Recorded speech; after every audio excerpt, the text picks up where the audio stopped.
shorthand dictation number 4 and the dictation speed is 100 words per minute. Ready?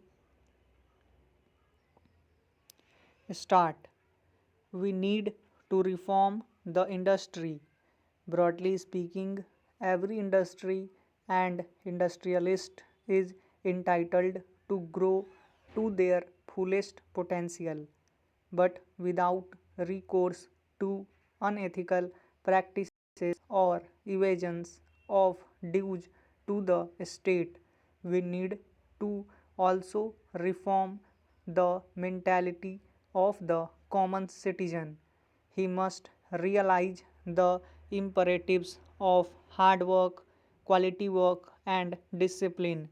Responsible citizenry demands no less, and bearing those who belong to the weaker sections of the society and hence deserve all the support of affirmative action that we can render unto them. The others should begin to respect the laws which fashion and govern a sound economy, which means they must pay for what they use, and yes, they must also get what they pay for. In short, the nation as a whole needs to reform itself in order to be able to effectively face the new challenges and seize the new opportunities of the 21st century. Let us together create a mindset revolution to harmonize the objectives of economic liberalization and social liberation. Let us together build a strong, prosperous, and self confident India freed from the curses of mass unemployment, illiteracy, and other manifestations of underdevelopment. And let us make India a global economic power in the 21st century. The key to translating this vision into reality is growth with employment and equity. In our national agenda, we have pledged to bring sustainable GDP growth into 7 to 8% bracket from the present level of 5%. Many people doubt if it is an achievable target. I would say that this is a moderate target given both India's capacity and necessity. Even at this rate of 7 to 8%, India has to wait for well over half a century to catch up with the developed world. Can we afford to be slower than this? We must grow faster. We can grow faster. We simply have no other alternative. In the sphere of the economy, I should tell you plainly that I have inherited a weak and deficit ridden economy, but I am not complaining. My job is not to harp on the past but to look to the future, not to complain but to lead. Sri Kumar has rightly talked about the need to rebuild confidence and morale of industry. He has especially highlighted the issue of bringing back decision making to the fore. I would like to utilize this occasion to tell you and the nation what my government will do in the next 3 months. All of us are legitimately concerned about the prolonged downturn in the economy. Industry especially is looking to the government to take necessary steps to kick-start the economy.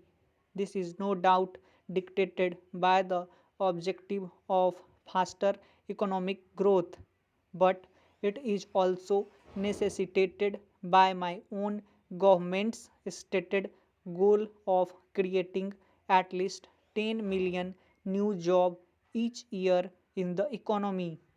We shall soon announce a series of schemes to mobilize investable funds from idle resources existing in the country but unavailable to the exchequer. In consultation with trade and industry, we will take all necessary steps to reduce the currently untenable level of NPA as of banks and financial institutions. We will also devise machinery for resolving disputes between the revenue departments and trade and industry to speedily obtain for the government what is legitimately the state's.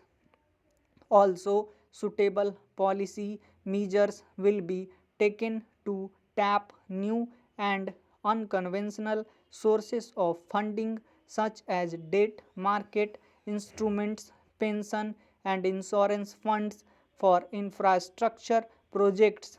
The government is committed to broaden, deepen and speed up the process of internal liberalization.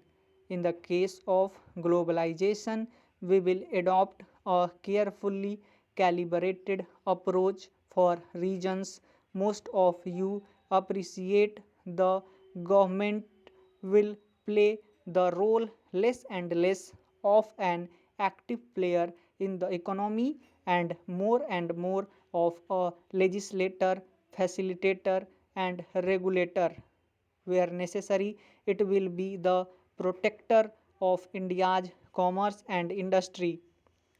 My government's relationship with industry will be based on trust, not marred by mistrust.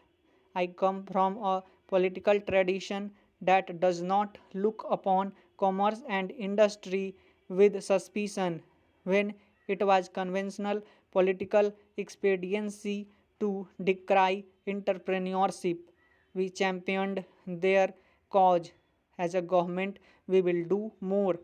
As a concrete proof of this approach, we will soon appoint a commission to comprehensively review in a short time frame all the administrative laws, rules, and regulations governing industry and trade, such of them which have outlived their utility will be either totally scrapped or radically simplified. With this move, we aim to enable Indian entrepreneurs, small, medium, or big, to create more wealth for themselves and the nation. The Companies Act will be drastically overhauled. The Foreign Exchange Regulation Act will be replaced with a legislation consistent with the current needs. We will ensure that crucial government orders are not passed without first ascertaining their consequences on domestic industry.